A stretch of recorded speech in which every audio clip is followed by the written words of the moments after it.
Aujourd'hui, dans toute une histoire, ils ont mis leur santé en danger pour un régime. Pour moi, la nourriture, c'est une obsession. Pour moi, une calorie, c'est une calorie. Obsédées par leurs kilos en trop, elles n'ont pas su s'arrêter à temps. Vous êtes tombé dans l'anorexie? Oui, j'ai fait jusqu'à 32 kilos. Aujourd'hui, vous pesez combien de kilos?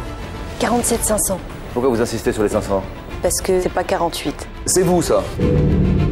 Je suis fière de moi, même si ma vie maintenant est en enfer. Pour maigrir, on est prêt à tout.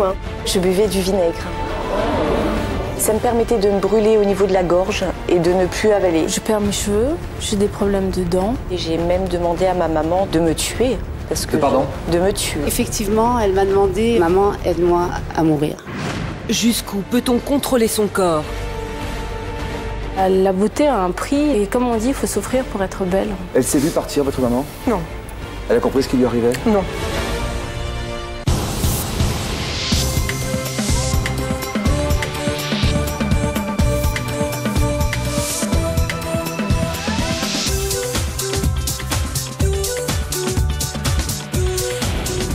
Bonjour à tous. Bonjour, bienvenue. Bonjour à nos invités. Merci de nous recevoir, bienvenue. Merci, c'est gentil. Bienvenue sur le plateau Toute une histoire. Merci d'être chaque jour un peu plus nombreux, c'est vrai, on peut le dire quand même de temps en temps. Souvenez-vous de ce passé si agréable. C'était il n'y a pas si longtemps, un passé assez proche. C'était en fait les fêtes, ce qu'on appelle les fêtes de fin d'année, les excès, les plaisirs des excès, les repas extraordinaires en famille, entre amis. C'était bien. C'était bien? Ah, c'était bien. Mais c'est fini. Alors j'espère que votre cœur s'en souvient, parce que votre corps, lui, en tout cas, n'a pas oublié prendre du plaisir, prendre, mais aussi plaisir de recevoir, mais aussi moins agréable, moins fugace, le plaisir tenace de recevoir donc des kilos. Alors après les fêtes, régime, mais quel régime exactement? Pas n'importe lequel. En tout cas, surtout pas le régime ou les régimes choisis par mes invités d'aujourd'hui, surtout pas. Régime quand on met sa santé en danger, c'est le thème de notre émission d'aujourd'hui. Merci d'accueillir mes invités, voici leurs histoires.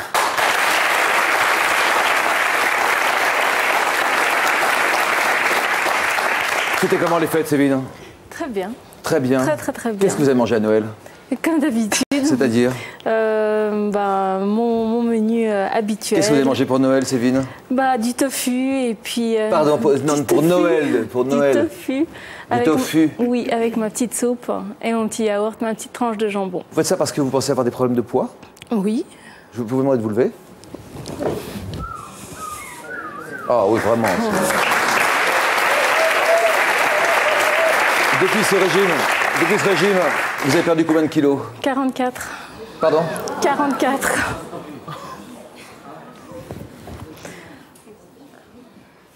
Qui est cette femme?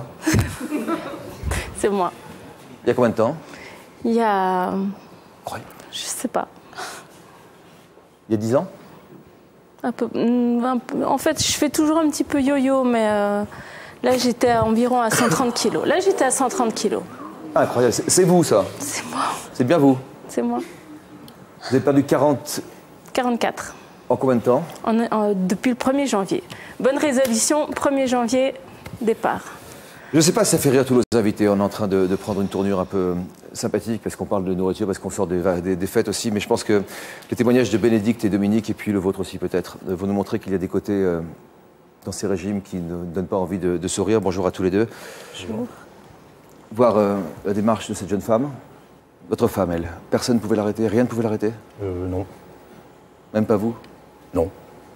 C'était son choix, elle a décidé et je dirais que bon, avec les risques qu'il encourt justement d'un régime draconien, c'est qu'elle a perdu la vie ici en début d'année. Elle a perdu la vie en début d'année en fait.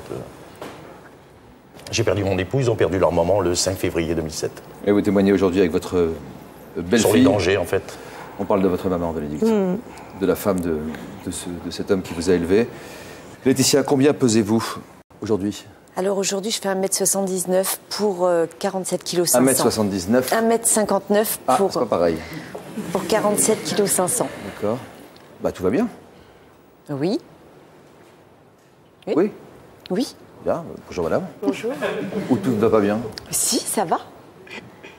Et pourtant, vous êtes tombée dans l'anorexie? Oui, j'ai fait jusqu'à 32 kilos. 32 kilos. 32 kilos. Vous avez aujourd'hui 25 ans. À quel âge vous êtes tombée à J'ai fait 32 de kilos? l'anorexie à partir de 17 ans et demi. Et j'ai été hospitalisée à tout juste 18 ans. Donc, comme sur cette photo, je faisais... Là, j'avais tout juste 18 ans. Sandrine, si je vous dis régime, après les fêtes, allez, régime, après les fêtes, il faut y aller. Bah, moi, je dis non. Plus de régime. J'en ai assez, j'en ai fait énormément. Donc, à l'heure actuelle, je ne veux plus en entendre parler. Ou alors un régime, mais sans restriction. En quantité? En quantité, bah justement, surveiller ses quantités, manger un petit peu de tout, se faire plaisir et s'arrêter quand on n'a plus faim. Voilà, et puis on finit par maigrir. Vous avez 35 ans, vous avez des enfants. Vous avez fait beaucoup de régimes dans votre vie? Oui, depuis l'âge de 13-14 ans. 13-14 ans? Oui. Régime, quand on met sa santé en danger, c'est la question aujourd'hui qu'on pose dans toute une histoire. Quand on met sa santé en danger, je vous demande d'accueillir Sylvie qui est avec nous, qui est notre productrice.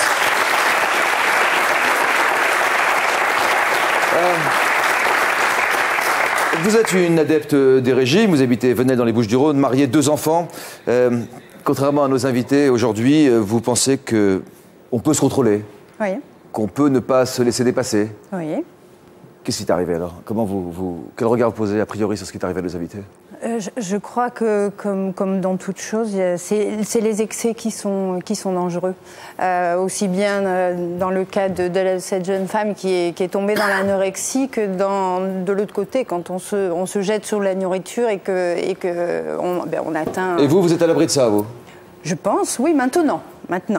Maintenant, je pense y être arrivé, oui. Pourquoi, oui. Maintenant? Parce que il y a 2 ans de ça, je pesais 38 kilos de plus qu'aujourd'hui. Voilà. Vous avez perdu 38 kilos en 2 ans? Oui, voilà. Et vous avez l'impression de contrôler cette perte de poids? Complètement. De ne pas risquer de tomber dans un excès, de ne pas embarquer votre famille avec vous, de ne pas mettre en péril votre santé? Non, pas du tout. Il y a toujours un début. Après, comment ça évolue, ça c'est toute la question. Et personne ne peut savoir comment on va évoluer. Personne, je pense, d'après ce que disent les spécialistes. Ouais. Il est temps de commencer notre première partie. Le risque, justement, de l'engrenage. Avec ce premier reportage, régime protéiné, régime dissocié, régime hypocalorique. Séverine, vous avez tout essayé. Et aujourd'hui encore, vous continuez les régimes. C'est un reportage à Genève, chez vous et dans votre cuisine.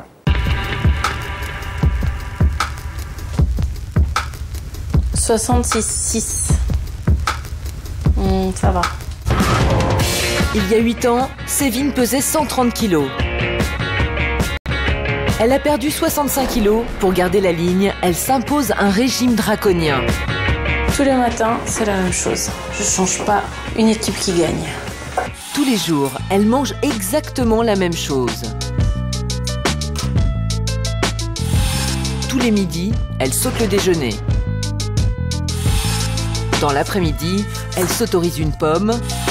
Le soir, le menu est tout aussi frugal. Une soupe, une tranche de jambon, 250 grammes de tofu et un yaourt. C'est un rituel. Si je sors de ce schéma-là, je suis perdue. Pour moi, c'est un échec. Quand elle fait les courses, elle traque la moindre calorie. Légumes, 54 calories. Pour moi, la nourriture, c'est une obsession. Pour moi, une calorie, c'est une calorie. Elle fait des kilomètres pour comparer les produits. Elle veut être certaine d'acheter les moins caloriques. Alors ici, je viens prendre mon tofu. Je le prends ici parce qu'il y a 1 calorie en moins que dans l'autre magasin. Pendant ses courses, elle fait tout pour éviter les tentations. Aujourd'hui, elle n'a pas suivi son parcours habituel. Catastrophe, elle se retrouve devant les pâtisseries. Je commence à avoir un peu les jambes qui tremblent.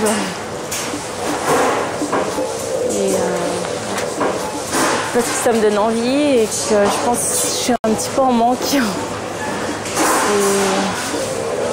Et on va autre part. Sévine a rendez-vous pour déjeuner avec sa meilleure amie. Comme d'habitude, elle ne commande rien. Elle carbure au soda light. Elle se nourrit de light, de glaçons et de citron. Tu vas aller jusqu'où comme ça? Parce qu'il y a un moment donné, ça devient limite destructeur, quoi. J'ai pas envie de te retrouver au cimetière. J'entends tout ce qu'on me dit, j'entends tous mes amis, j'entends mes parents, je sais, mais je peux pas revenir à comment j'étais avant. Mais tu ne reviendras pas comme tu étais avant, tu sais ça, tu reviendras pas, c'est fini, ça se fera plus ça. Sévine n'en peut plus. Une fois chez elle, elle craque. Elle se jette sur un paquet de céréales allégé. Pour elle, c'est grave. Elle culpabilise. Elle a besoin d'être rassurée. Elle appelle sa meilleure amie. Allô? Allô? Salut. Je viens de bouffer la moitié d'un sachet de céréales. Oh, mon Dieu. Il y a beaucoup de calories là-dedans. Bah, il y en a trop. Mais t'arrêtes de dire ça ou quoi? Tu vas déprimer toute la soirée? Ouais, exactement. Hein? Exactement, je déprimais toute la soirée. Bon, allez.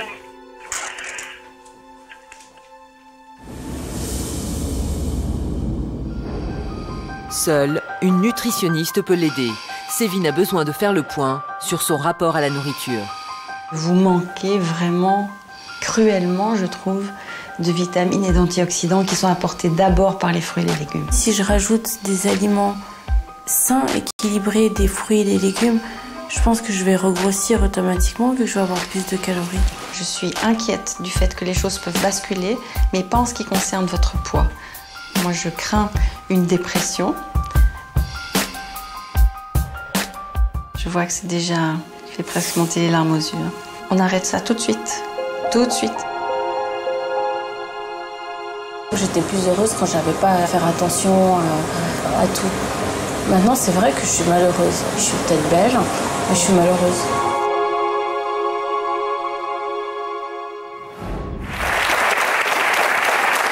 Qu'est-ce qu'il y a? Je suis fière de moi. Vous êtes fière de vous? Ouais, très. Vous êtes fière de vous? Ouais. Fière de quoi? Fière d'y être arrivée. Même si ma vie maintenant est un enfer.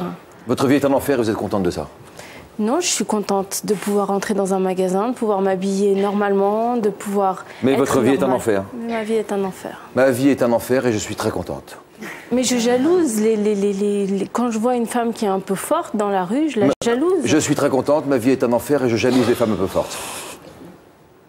Mais ouais, parce qu'elles n'ont pas cette obsession toute la journée de se dire fais attention à ce que tu manges, attention, t'as fait un écart. Ça, la beauté a un prix, tout a un prix. Hein. Et comme on dit, il faut souffrir pour être belle. Ma vie est un enfer. À quel point votre vie est un enfer? J'ai plus de vie sociale. Mes proches, mes amis proches, ils le comprennent hein, parce qu'ils m'ont vue à 130 kilos, donc ils savent qu'il faut que je me batte tous les jours. Mais c'est vrai que toute seule. Mais c'est vrai que je ne sors plus au restaurant. Si je sors au restaurant, je ne bois que du soda light. Et j'ai même plus la force de sortir des fois le soir. Ça. Ma journée, si j'ai 500 Les sodas grammes de light ou de l'eau, si vous en prenez trop, qu'est-ce qui se passe sur votre balance? Ça se voit? Oui, ça se voit. La rétention d'eau. Et dans ma tête, j'ai grossi. De l'eau, Laetitia? Se priver d'eau? Moi, je ne buvais pas quand j'étais anorexique. J'ai très peu bu. Pardon? Parce que je me pesais, à chaque fois que j'avais bu un verre d'eau, je me pesais. C'est pour ça que je comprends ce que dit la jeune fille. L'eau ne fait pas grossir? L'eau ne fait effectivement pas grossir. La preuve, on dit qu'il faut boire beaucoup d'eau, même dans un régime. Hein, c'est très conseillé. Mais le problème, c'est qu'on se pèse tout le temps. Donc quand on a bu, forcément, la balance va afficher un poids qui va être... Donc plus d'eau? Qui va être supérieur. Plus d'eau, non, je buvais très peu et d'ailleurs j'ai eu une déshydratation totale. Je rappelle que vous êtes tombé à 32 kilos. Hein. Oui, 32. C'était pas votre but? Non. Vous avez quel âge à l'époque? Là, j'avais 17 ans et demi. Vous en avez 25 aujourd'hui? J'en ai 25 aujourd'hui. Plus d'eau. Personne autour de vous disait qu'il fallait boire de l'eau? Que quel que soit le régime, quelle que soit la santé, quel que soit le corps? Il me disait tout, même de manger, hein, de toute façon, mais... J'avais du mal à accepter que la balance augmentait. Vous ne buviez pas d'eau? Non, du tout. À cause de la balance. Qu'est-ce que vous buviez à la place de l'eau? Attention, accrochez-vous. Moi, je buvais du vinaigre. Du vinaigre de vin ou du vinaigre d'alcool. Parce que, en fait, j'avais entendu dire que le vinaigre faisait maigrir. Ah, une idée. J'aimerais vraiment pas qu'elle prenne cette idée. Ah bon? Parce que ça me permettait de me brûler au niveau de la gorge et de ne plus avaler. Mais le problème, c'est que quand au niveau de ma gorge, tout était brûlé, j'avais même du mal à avaler ma salive. Et ce qui a provoqué une déshydratation totale et la peau qui s'est enlevée même au niveau des bras. Du vinaigre? Du vinaigre. Ça vous est venu d'où cette idée? On m'a dit que ça faisait maigrir. Qui ont? Je l'avais lu. Vous l'avez lu où? Dans des revues. Des magazines? Oui. Vinaigre rouge, vinaigre blanc? Non, non, non, moi j'ai préféré le vinaigre de vin, c'est celui que je trouvais meilleur. Et on disait pas au niveau ce n'est pas du vin, hein, ou alors du vieux vin qui est mal tourné. C'était au niveau, c'était le plus fort. Combien vous en buviez? Comment? Combien vous en buviez? J'en buvais une demi-bouteille par jour à peu près. Sandrine, quand on voit Sévine qui pleure, vous l'avez vu dans le reportage, pour le moindre écart, vous parlez de l'euphorie des régimes, le plaisir que vous y avez trouvé, c'est-à-dire? Ah bah oui, au moment des régimes, on est euphorique, on maigrit, donc on est content. Donc on est joyeux, on peut aller dans n'importe quel magasin, s'acheter le vêtement qui nous plaît, ressembler à tout le monde, se faire plaisir. Enfin moi j'étais complètement dans l'euphorie au moment des régimes. Même en buvant un demi-litre de vinaigre par jour? Alors j'ai encore jamais essayé, et je pense que j'essayerai jamais. Mais non, non, ça me surprend, je connaissais pas. C'est quoi cette histoire de laxatif, Laetitia? J'utilisais beaucoup de laxatifs donc pour éliminer le peu que je mangeais. Donc beaucoup pour éliminer peu? Le peu que je mangeais, parce beaucoup, que je mangeais. C'est quoi?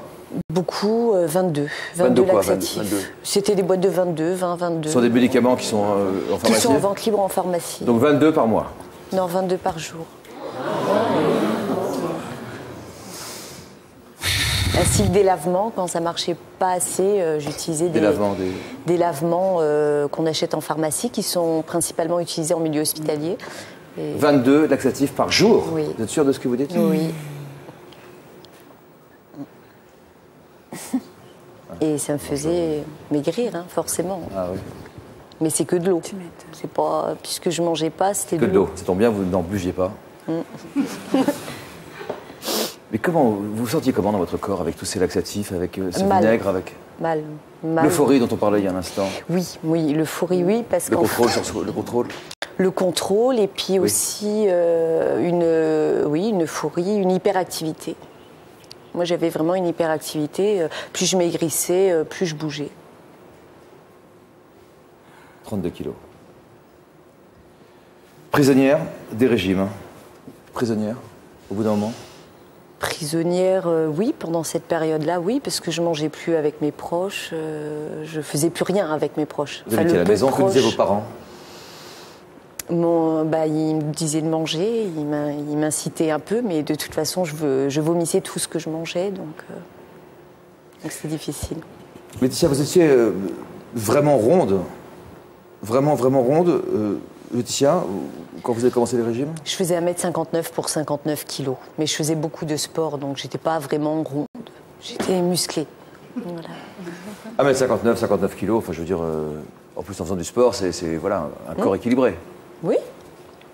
Qu'est-ce qui d'un coup d'un seul vous a fait penser que ça ne vous plaisait plus? Ça me plaisait plus d'après le regard des autres. Quels autres? Il y a toujours un petit peu des moqueries à l'école, tout ça. De la part de qui? Moi, de la part des camarades de classe, des petites moqueries, parce qu'on est trop ronde. Je pose la question à Dominique, vous parlez du regard des autres il y a un instant. Vous avez eu des phrases que vous regrettez vis-à-vis de votre femme aujourd'hui? Moi non. En aucun cas.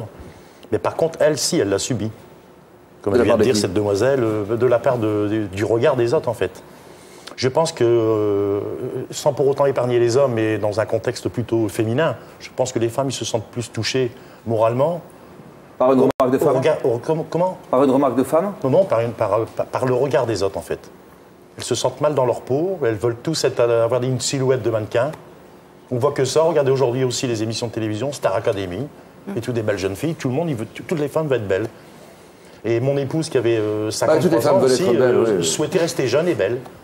Quel âge a-t-elle sur cette image? Là, elle a 53 ans. À quel âge est-elle partie? 53 ans. Elle allait avoir 53 ans et demi, 54. Cette année-là, elle est partie? Là, c'est à Noël l'année dernière. Voilà. Elle est partie 2 mois après, là. Qu'est-ce qui n'allait pas dans sa tête? Qu'est-ce qui faisait qu'elle ne se plaisait pas? Parce que vous la trouviez belle, enfin... Quand j'ai connu mon épouse, elle était une dame comme tout le monde. Moi, elle faisait... combien? Je sais pas, 70, 69 kilos, à l'âge de 25 ans. Bon, peut-être à l'époque aussi où on s'est mariés. Et puis, il ne faut quand même pas oublier, mon épouse, il faut quand même savoir respecter aussi la femme. C'est qu'au fil des années, sur 30 ans de vie commune, si vous voulez, elle a quand même eu 3 grossesses. Ouais, bah, donc, Non, mais je veux dire, on sait qu'une femme, à un moment donné, son métabolisme va changer par rapport... oui. Vous comprenez ce que je veux dire? Voilà. Certainement. Et donc, moi, personnellement, ça ne me dérangeait pas. J'avais pas à la critiquer parce qu'elle avait pris 1 ou 2 kilos, quoi. Mais elle vous disait, je me sens mal. Elle vous disait, au fur et à mesure de ses grossesses, de ses prises de poids, elle vous disait, je me sens mal, mais au point vraiment que ça, je peux dire, ça bouffe ma vie. Oui. Et qu'est-ce que vous lui disiez en retour? Mentalement, ça l'a dérangé. Qu'est-ce que vous lui disiez en retour? Comment vous gériez ça? Moi, je lui disais, tu n'as pas besoin de faire toujours régime. Depuis que, de toute façon, depuis 2004, elle avait mis son anneau gastrique. C'est un petit peu comme disait la jeune fille. Les restaurants, chez les amis, les repas entre amis, elle venait avec ses cracottes et ses yaourts. Chez les amis, au restaurant? Voilà. C'est ça la vie sociale? Au restaurant, c'est la purée, on peut même plus manger un petit morceau de pain parce que de toute façon, ça passe pas. Parce que votre estomac il est complètement rétréci. Alors que vous venez du Nord, en plus, qui est une région où on sait vivre. Quand même. Et elle avait changé de style de vie. Elle est montée jusqu'à 103 kilos pour quelle taille à peu près, qu'on se rende compte? 1m58. Vous avez vu votre maman changer vraiment d'attitude, changer de sentiment par rapport à sa présentation? Disons que je suis un peu comme elle. C'est vrai que je m'accepte pas, je m'accepterai jamais, je pense. Donc quand on entend des remèdes miracles, on est tenté, on veut essayer. Et puis c'est vrai que maman a perdu du poids, donc après on a recours à la chirurgie esthétique. Elle l'a fait? Tout à fait. Donc elle a perdu du poids, des régimes classiques, vous l'avez vu dès votre jeune âge, j'ai l'impression? Oui. Oui, parce que elle a commencé tout ce qui est gélules qui ont été retirées de la vente aujourd'hui. Après, ça a été la soupe aux choux, ça a été... pas dire non, ça a été... jusqu'au jour où elle a décidé vraiment... La chirurgie esthétique, l'anneau dont on parle, est-ce qu'aujourd'hui fait qu'elle n'est pas avec nous sur ce plateau pour témoigner? Tout à fait. Elle a senti qu'elle se mettait en danger? Ou est-ce qu'une femme qui se met dans une spirale de régime ne sent pas, ne se voit plus? Non, on ne le sent pas parce qu'on se dit, ça arrive tellement rarement, il y a tellement d'anneaux qui sont posés chaque jour maintenant que c'est un acte tellement banal que ça ne m'arrivera pas. Donc voilà, et puis moi personnellement maintenant je m'en veux parce que je l'ai entre guillemets suivi dans son histoire. Et si j'aurais su, je serais encore là, quoi. C'était à refaire? Je l'empêcherais, bien que je l'empêcherais. Oui, l'anneau, c'est vrai qu'on a l'impression que c'est quelque chose de très commun, se faire poser un anneau.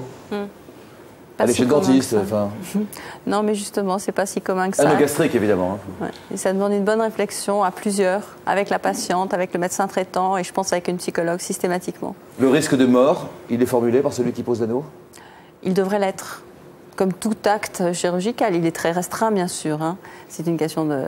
C'est parce qu'il y a un acte là qu'il y a eu un problème. Mais les autres risques devraient être discutés avec celui qui pose l'anneau, le médecin traitant qui connaît la patiente et une psychologue. Ça me paraît indispensable. Et la famille? Oui, c'est fait. Je veux dire, on voit le médecin traitant, on voit la psychologue, mais quand on est tellement décidé, on y arrive. Parce que moi, personnellement, j'avais réussi à convaincre tout le monde, j'avais eu l'accord et j'allais le faire poser. J'ai l'impression que vous êtes plus en colère contre votre mère que contre le système. Non, pas du tout. Ou le système dans lequel était entrée votre mère, peut-être. Pardon, monsieur, je parle de votre épouse. Il y a un peu de colère? Quand même, puisque si vous voulez... Il y a beaucoup de peine, évidemment. Aussi. Mais il y a quand même de la colère, c'est parce que, dans tout ce déroulement qui s'est... Parce que je voudrais revenir sur un principe, sur la pose d'un anneau gastrique. On ne pose pas un anneau gastrique comme ça, bien sûr, il y a du suivi médical derrière, et psychologique, je suis d'accord, c'est comme ça que ça a été formulé chez nous. Mais ce qu'il faut savoir, et je crois que le public ne le sait pas, ça, c'est qu'à un moment donné, on met un anneau gastrique, oui, il y a des résultats. Oui, c'est vrai, vous perdez beaucoup de poids au fil des années, il y a du résultat. Mais il faut savoir que d'un autre côté... C'est spectaculaire, c'est visible. C'est pas très humain, quand même, de prendre un organe et de le compresser, c'est pas très humain quand on prend un peu de recul dans l'idée. Et puis il faut savoir que parfois, en regrossit quand même, les patients trouvent le moyen, malgré l'anneau, de reprendre du poids. David et monsieur, ce que vous voulez dire? Alors, je voudrais ajouter derrière, c'est que vous perdez beaucoup de poids et en fait, si vous voulez, la peau du corps humain, quand on se regarde dans une glace, quand vous avez perdu beaucoup de poids, vous n'êtes pas plus beau ou plus belle qu'avant. Bien au contraire. Et vous voyez plus beau? Elle se voyait plus belle? Elle se voyait rentrer dans des tailles qu'elle ne rentrait pas. Ah d'accord, mais ça c'est le pantalon, ça c'est le tailleur, c'est la... Après, parce qu'elle a dû recouvrir la chirurgie esthétique. Vous lui faisiez plus l'amour, vous lui faisiez plus de compliments? Il n'y a rien qui change. Il n'y a rien qui change. On passe à la deuxième partie de notre émission. Les séquelles, des graves séquelles en l'occurrence, avec ce reportage qui concerne Laetitia, cette jeune femme de 25 ans qui est aujourd'hui sur le plateau, qui est sortie de l'anorexie. C'est important parce qu'on a l'impression que l'anorexie, c'est quelque chose qui ne peut pas nous arriver, que c'est tellement loin de soi. Et puis, vraiment, il ne faut pas grand-chose pour se retrouver anorexique. Et heureusement, là, qu'il y a le regard des autres pour nous faire comprendre, pour poser des mots sur la souffrance. Aujourd'hui, vous pesez combien de kilos? 47 500. 47. Vous êtes sûr? Vous êtes sûr? J'insiste sur les 500. Pourquoi vous insistez sur les 500? Parce que c'est 500, c'est pas 48. Ah. Voilà. Vous êtes descendu à combien? 32 kilos. Vous êtes monté à combien? Le plus, j'étais montée à 69 kilos. 47 kilos, 500 pour 1m59 oui. Et demi. Mais vos années d'anorexie, aujourd'hui vous avez 25 ans, ont laissé des séquelles physiques importantes. C'est un reportage au Mans, dans la Sarthe, où vous nous avez accueillis. Au niveau des bras, je me trouve toujours un peu potelée, on va dire. Je me trouverai quand même toujours grosse. Hein. Ça, c'est un des restes de l'anorexie. Je me trouverai jamais très très mince, même si je sais que j'ai un poids normal.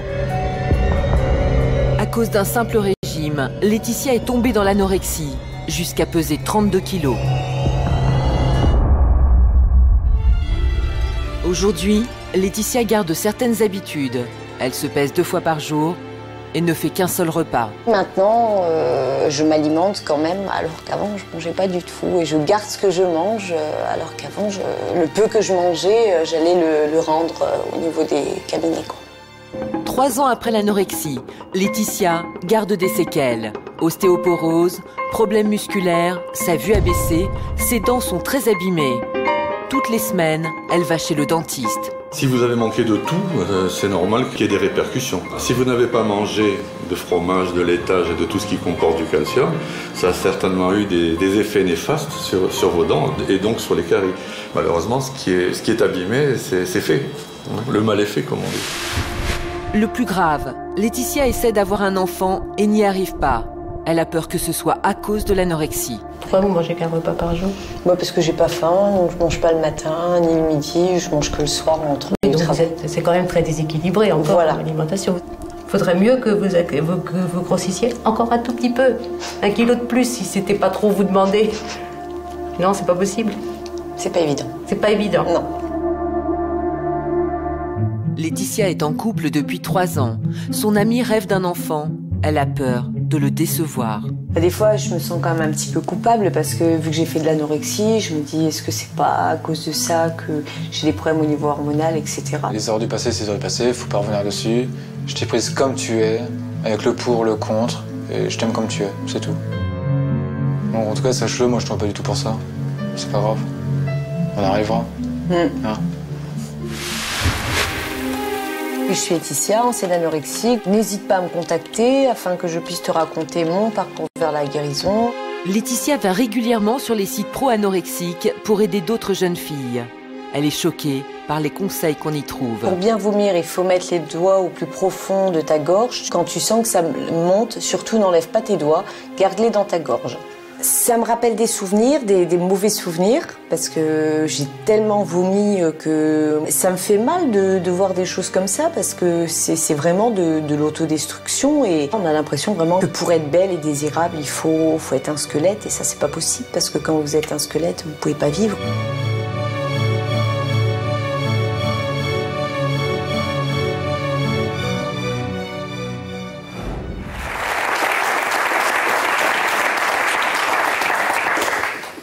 Vous êtes une jeune fille absolument incroyable, Laetitia. On peut se projeter quand on vous voit, on pourrait être votre père, votre ami, votre amant, votre amoureux.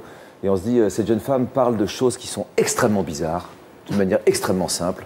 Oui, je bois 50 centilitres de vinaigre par jour. Oui, pour se faire vomir, ceci, cela, il faut laisser les doigts dans la bouche, comme si vous parliez de quelque chose de beaucoup plus simple. C'était devenu votre vie, toutes ces petites... Oui. Vous vous rendez bien compte que c'était quand même bizarre, non? Ah oui, oui, tout à fait, c'était extrême, c'était grave. Hein.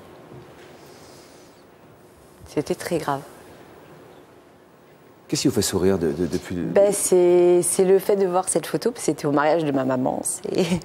C'est le jour où on m'a laissé sortir de l'hôpital. Vous souriez aussi sur la photo, hein? Oui. Vous souriez tout le temps? Oui, toujours. Qu'est-ce qu'il y a derrière ce sourire? Là, ça va, j'avais de la joie quand même, j'étais contente d'être sortie de l'hôpital, quoi. Même si j'y suis retournée après, quelques semaines après. 32 kilos pour 1m60. Oui. On a sur ce plateau un homme qui a perdu sa femme, une fille qui a perdu sa mère. Et vraiment, franchement, c'est pas un cas extrême. C'est quelque chose qui peut arriver à beaucoup d'autres femmes. Oui. Vous avez pensé à partir? Oui, j'ai pensé à partir, arriver à 33 kilos juste après le mariage. On était allé dans ma famille et j'ai même demandé à ma maman de me tuer. Parce que de me tuer. Je lui ai dit, elle est là. Elle est je lui ai maman dit, elle est juste là. Qu'est-ce que vous avez dit à votre maman? Je lui ai dit qu'elle me tue parce que j'en avais assez de vivre ce cauchemar. Effectivement, elle m'a demandé, lorsque nous sommes allés en Alsace chez mes parents, maman, aide-moi à mourir. Le problème de l'anorexie, c'est que ce qui me gêne un peu, c'est que souvent on accuse la maman. Tous les psychiatres demandent quelle relation avez-vous avec votre fille. Moi, j'ai aucun problème. Ah, c'était pas du tout mon but, madame. J'espère que vous l'avez pas compris comme ça. C'est non, mais vous étiez là, un peu blessant, quoi. Ah non, pas de votre part, mais des psys. Oui. Ils accusent toujours la maman. Et moi, ça m'a beaucoup blessée. Et il faut penser que quand vous mettez un enfant au monde et que vous voyez qu'il a un mal-être, vous vous sentez forcément coupable. Moi, j'ai 4 enfants, donc j'avais un fils qui ne vivait déjà plus à la maison, mais elle a des petits frères et sœurs qui ont 16 et 14 ans qu'est-ce et qui ont vu tout ça. Ça m'a ému le fait qu'elle dise que c'est vrai que cette maladie, souvent, on accuse la maman. Toujours. Et moi, vous avez quelque chose à lui dire aujourd'hui? Oui. Venez, madame. Venez. Venez. Et des encouragements pour ça.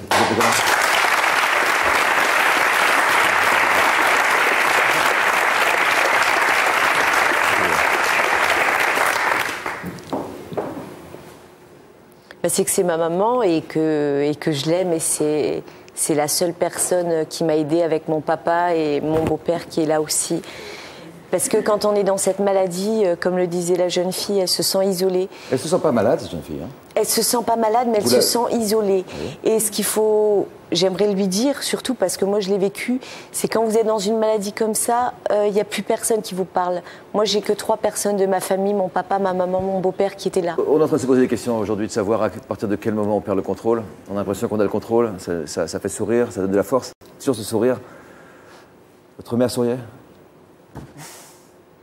Votre mère souriait? Elle souriait de se voir comme tout le monde, en fait, tout simplement.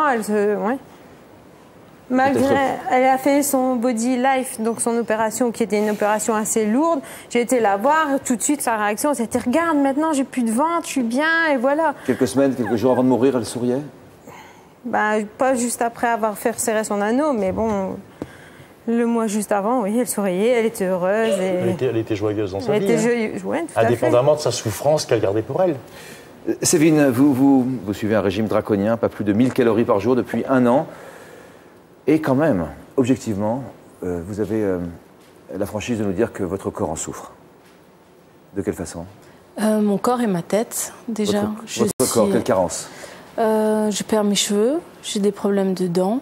J'ai toujours très froid. Vous perdez vos cheveux? Oui. C'est-à-dire quand je me lave les cheveux, je les prends par poignée. J'ai toujours froid, toujours. Toujours froid? Ouais, j'ai toujours très froid. Et puis la tête aussi, ça suit pas. Qu'est-ce qu'il y a à la tête? Je sais, on me dit quelque chose. Mon ami qui est venu me dit par exemple, écoute, demain je travaille de 8h à 9h. Peut-être 10 minutes après, je lui fais, mais demain tu fais quoi? Il me fait, mais je t'ai dit, je travaille de 8h à 9h. D'accord. Et pourquoi? Parce que c'est une obsession, le poids qui fait oublier tout le reste, ou parce que c'est... Non, j'ai vu aussi avec la diététicienne qui est là, elle m'a dit aussi avec les neurones et tout ça, il y a une carence et... Sylvie.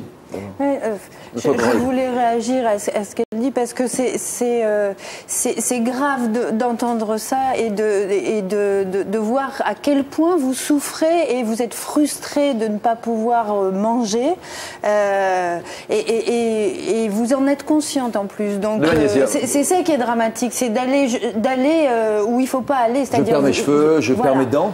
Voilà. Je perds la tête. Les dents, c'est quoi les dents J'avais les dents très sensibles, très mal aux dents.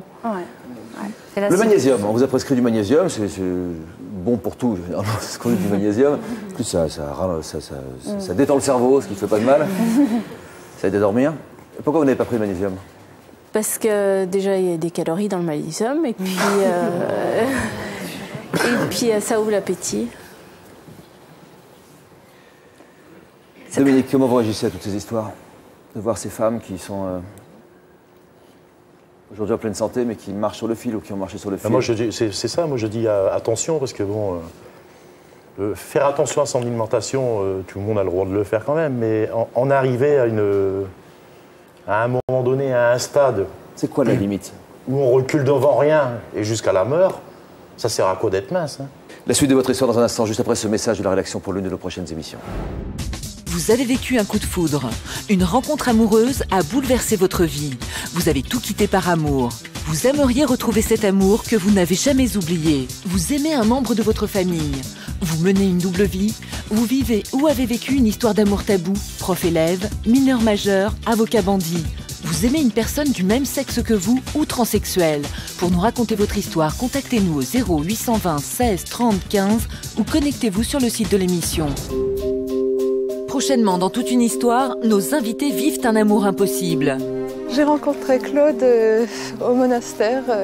Nous étions obligés de nous cacher car l'Église aurait condamné Claude en raison de notre amour. Mal vus ou interdites, ils sont obligés de vivre leur idylle dans le plus grand secret. De qui êtes-vous amoureux, Jean-Pierre? De ma belle-sœur. C'est-à-dire? La sœur de ma femme. Vous êtes tombée amoureuse d'une autre personne que votre mari. C'est une femme. Qu'est-ce que vous voulez annoncer? Je sors de prison. Vous n'étiez pas amoureuse, ardemment amoureuse? Très amoureuse. C'était même l'homme que j'attendais depuis toujours. Je m'attendais à ce qu'il s'en aille en courant. Hein. Pourquoi? Parce qu'il était policier. Sont-ils enfin prêts à vivre leur amour au grand jour? Ah, moi, je continue à foncer. La preuve, je suis là aujourd'hui. Ouais. On verra bien. On verra bien? Oui, ou on verra mal. Bienvenue sur le plateau de Toute une histoire, les dangers des régimes quand on met sa santé en danger, c'est le thème de notre émission aujourd'hui. Le témoignage de Dominique est absolument alarmant. Sa fille Bénédicte l'accompagne aujourd'hui. Elle a demandé sa femme à être de nouveau opérée pour qu'on resserre son anneau gastrique. Elle avait déjà fait poser un anneau. Elle a voulu prendre une décision supplémentaire, faire resserrer l'anneau. Vous en avez parlé en famille? Toi et ta mère, oui, certainement. Bah oui, parce que bon, on était super complices et on faisait toujours tout à deux. Donc forcément, le jour où elle l'a décidé, elle m'a dit je vais voir le médecin pour me faire resserrer l'anneau. Resserrer l'anneau? Oui, et je lui ai dit prends-moi pour manger avec. Encore moins. Et je lui ai dit prends-moi avec pour voir si éventuellement je suis dans les conditions pour pouvoir le faire poser. Pour vous, un anneau? Oui. Vous vous êtes fait poser un anneau? Non, je ne l'ai pas fait parce que je vous dis, je devais le faire. J'avais rendez-vous chez l'anesthésiste le 5 février et maman est décédée le 5 février. C'était la première fois que je te faisais resserrer cet anneau? Non. Elle avait déjà fait resserrer plusieurs fois. Le lendemain du jour où elle a été faire resserrer son anneau, elle a commencé à avoir des plaques rouges au niveau du dos, au niveau des jambes. De là, elle a été voir son chirurgien parce qu'elle s'est dit que c'était peut-être un abcès dû à son opération. Le chirurgien lui a dit vous inquiétez pas, prenez pas d'antibiotiques. C'est une inflammation, mais c'est dû à la pommade, c'est banal. Et là, paf, accident vasculaire cérébral. Quelques jours après, oui. Combien de jours? Elle est rentrée à l'hôpital le mercredi. Et elle est décédée le lundi qui a suivi. En fait, de là, ça a été... Le chirurgien du vendredi et du lundi, elle était à 42 fièvres. Et on nous a dit, vous elle avait 53 ans. C'est la grippe. C'était la grippe, surtout. C'est la grippe et dans votre état, vous êtes trop faible, vous n'allez pas... voilà, c'est la grippe. Est-ce que je peux dire quelque chose sur l'anneau? Parce que c'est pas du tout banal de se faire poser un anneau gastrique. Parce qu'on en parle, on a l'impression que c'est un geste anodin, qu'on va au cabinet du chirurgien, on resserre pas, etc. Mais je suis atterrée. Parce que c'est pas du tout un geste banal. Je ne sais pas combien pesait votre maman à ce moment-là, mais je vous vois, vous étiez comme ça quand vous vous êtes posé la question de l'anneau gastrique, vous? Un petit peu plus mince encore, parce que j'ai pris du poids là. Plus mince que vous l'êtes là? Donc, pour moi, vous n'êtes pas du tout une indication à l'anneau gastrique. Si, c'est une contre-indication. Non, j'ai eu l'accord et j'avais le droit de le faire. Donc, Alors, qui est une indication à l'anneau gastrique? Il faut avoir une obésité sévère, importante, avec des complications et avoir essayé des programmes de nutrition et d'activité physique suivis et avoir montré que ça ne marchait pas. J'ai l'impression que passer les bornes, il n'y a plus de limite. Passer les bornes, il n'y a plus de limite, que ce soit l'anneau, comme ça, que ce soit les plaquettes de coupe-fin, que ce soit le vinaigre, pourquoi pas autre chose? Alors, il n'y a plus de limite concernant les patients, mais il y a aussi un problème de limite peut-être concernant les médecins, mes confrères, je ne sais pas. Mais là, il y a quelque chose qui m'échappe et je suis un peu surprise. Très bien, c'est important que vous, docteur, vous le Vous le disiez ici sur ce plateau, vous nous direz tout à l'heure votre opinion sur tous les régimes dont on parle aujourd'hui, les grands dangers des régimes. Laetitia souffre par exemple d'ostéoporose. Elle a 25 ans, d'ostéoporose. Oui, ça signifie quoi? Ça signifie que les os sont en train de se fragiliser, qu'ils peuvent se casser facilement.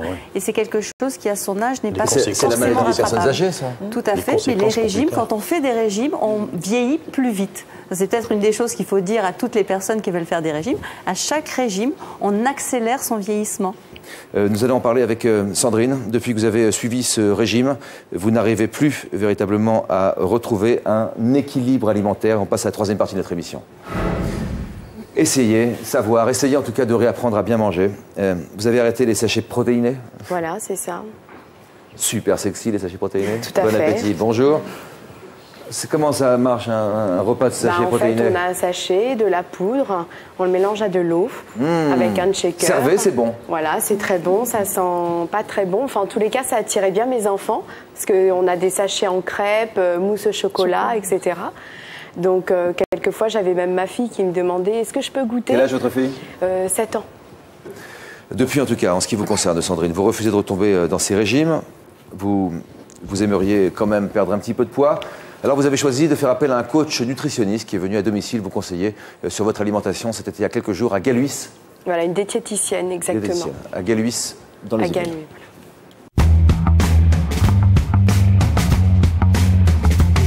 À 13 ans, Sandrine commence un régime pour perdre quelques kilos.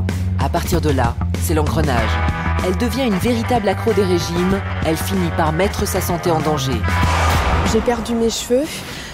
J'ai aussi senti que j'étais mal dans mon corps parce que j'avais des envies que je ne pouvais pas assouvir. Sandrine n'arrive plus à se contrôler. J'allais dans les placards, prendre les gâteaux, du pain, du chocolat, m'installer devant la télé et là je me faisais plaisir jusqu'à ce que l'estomac ne supporte plus.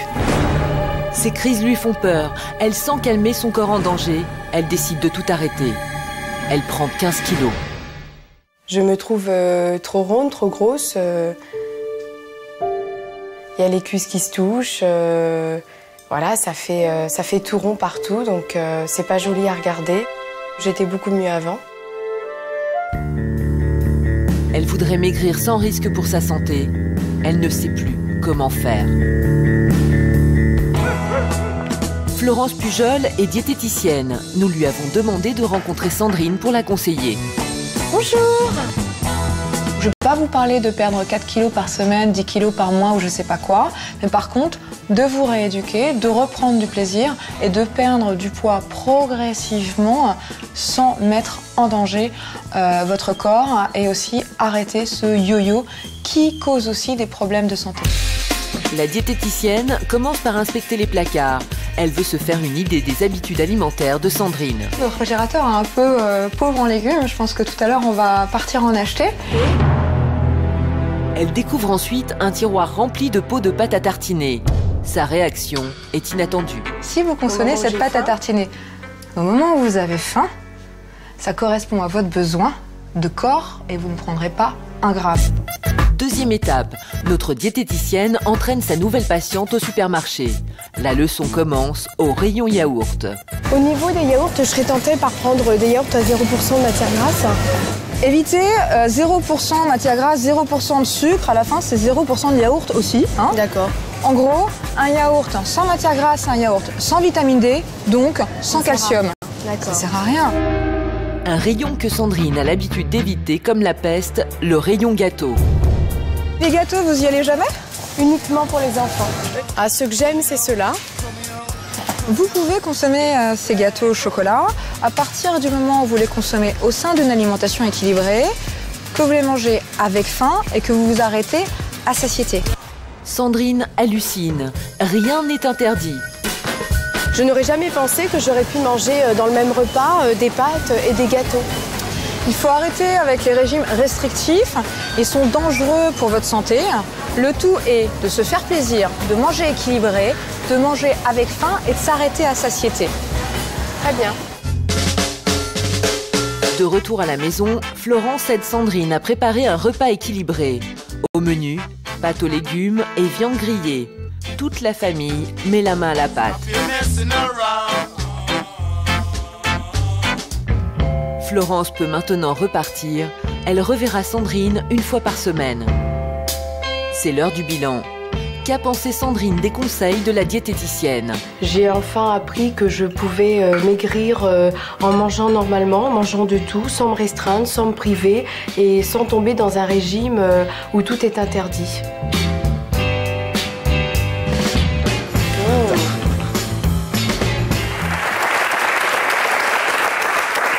L'idée,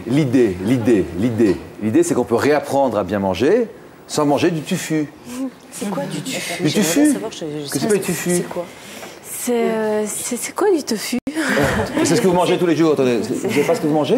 Non, mais je sais que ça comble, enfin, c'est comme des protéines. En fait, ce sont des protéines végétales. C'est du soja.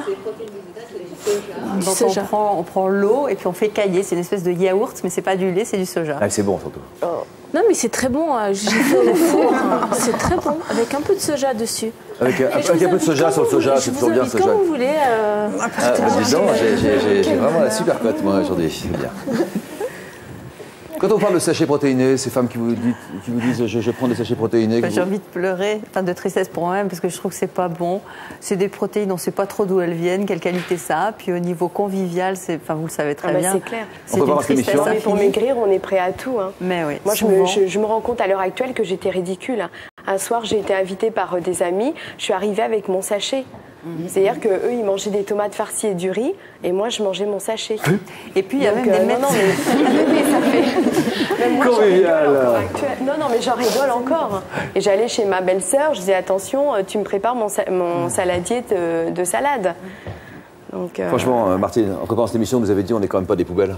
Oui, tout à fait. On n'est pas des poubelles. Et puis, on a des papilles pour déguster. On a des neurones pour avoir du plaisir. Oui, donc, ça, c'est bien utilisé. Maintenant, j'en suis consciente. Ouais. L'autre problème des sachets de protéines, entre autres, c'est que ça retarde le moment où on va apprendre à manger et à se faire plaisir. Donc, c'est un peu dommage. Ouais. Et donc puis, tout ce travail que fait aujourd'hui Sandrine avec ses pâtes aux légumes, de réussir à trouver du plaisir dans ses repas, en passant par des aliments qui ne sont pas mauvais pour la santé, au contraire. Ça va être très utile pour elle et pour sa famille, parce qu'il y a aussi des enfants, j'ai vu. Tout à fait. Donc ça va être très important. Et puis l'autre aspect dont on n'a pas vu dans le reportage, mais j'imagine que vous en avez parlé avec la diététicienne, c'est de bouger, de marcher, pour remonter le métabolisme de base, c'est-à-dire ce qu'on brûle tous les jours. Parce qu'une des choses qui se passe avec les régimes successifs, c'est qu'au fur et à mesure, si on prend l'analogie avec une voiture où on met de l'essence, on apprend à la voiture à avoir un ralenti qui s'abaisse. Donc même quand on fait rien, on va brûler encore moins d'énergie. On maigrit moins vite aussi. On maigrit moins vite, voire on maigrit plus du tout. Et puis on arrive à un moment donné où, comme disent certaines de mes patientes, je regarde un gâteau, je grossis. Et c'est presque vrai. Donc il faut remonter le métabolisme. Et puis retrouver le plaisir. Ce que vous dites, c'est retrouver le plaisir. Enfin, l'être humain est fait pour bouger. C'est vrai que marcher, courir, enfin, faire ce qu'on veut, nager, etc. Ce sont des choses qui sont plaisantes. Plus on en fait, plus on en a envie. Bénédicte est venue nous apporter son témoignage, le sien évidemment, mais aussi au regard de ce qu'a traversé sa famille. Vous avez toujours connu des problèmes de surpoids. Vous étiez même sur le point de vous faire poser un anneau gastrique quand votre mère s'est fait resserrer son anneau pour la énième fois. Vous avez changé d'avis depuis? Sur l'anneau, oui, mais bon, sur les régimes, non. Sur l'anneau? Sur l'anneau, oui, parce que bon, j'ai 3 enfants, donc vis-à-vis de mes 3 enfants, je ne peux pas. Puis bon, j'ai fait une promesse à ma maman le jour où, quand j'étais à ses côtés, donc j'ai promis que je ne le ferais pas, je ne le ferais pas. Pourquoi vous ne pouvez pas vis-à-vis de vos 3 enfants? C'est trop risqué? Parce que je souffre d'avoir perdu ma maman et je ne veux pas leur faire la même chose, en fait. Qu'est-ce que vous avez promis à votre maman? De jamais poser d'anneau. À quel moment vous l'avez promis? Quand elle était sur son lit de mort, en fait. Elle s'est vue partir, votre maman? Non. Elle a compris ce qui lui arrivait? Non. Non, pas du tout.